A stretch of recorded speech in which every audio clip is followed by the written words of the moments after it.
ఉన్నాను. ఈరోజు చెప్తా ఉన్నారు ఆరోగ్యశ్రీలో కూడా ఏదో 1500 కోట్ల రూపాయలు ప్రభుత్వం ఎగ్గొట్టిందని. ఎవరన్నా విచక్షణ, అసలు ఆలోచన జ్ఞానం కానివ్వండి, లేకపోతే ఒక 5 సంవత్సరాలు ముఖ్యమంత్రిగా చేసిన స్థాయి వ్యక్తి మాట్లాడని చెప్పేసి అడుగుతా ఉన్నా నేను. ఒకవేళ 1500 కోట్లు అప్పు ఉంటే దానికి కారణం ఎవరు? మీరు చేసిన దుష్పరిపాలన 5 సంవత్సరాల ఫలితం కాదా అని చెప్పేసి అడుగుతా ఉన్నా నేను.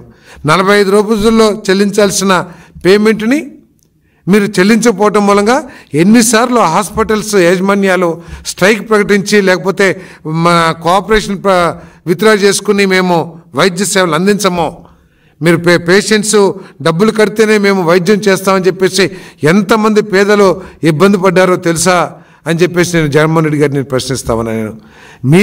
మీరు చేసిన ఆర్థిక అవకతవకల మూలంగా, ఈ రాష్ట్రాన్ని ఆర్థికంగా కుదేలు చేయటం మూలంగా మీరు లక్షల కోట్ల రూపాయలు కాంట్రాక్టర్లకు కానివ్వండి, హాస్పిటల్కి కానివ్వండి, ఆఖరికి భోజనాలు సప్లై చేసిన వాళ్ళకు కూడా మీరు బిల్లులు ఇవ్వలేని దుస్థితిలో ఈ రాష్ట్రాన్ని ముంచిన విషయం వాస్తవం కాదా అని చెప్పేసి అడుగుతా ఉన్నా నేను.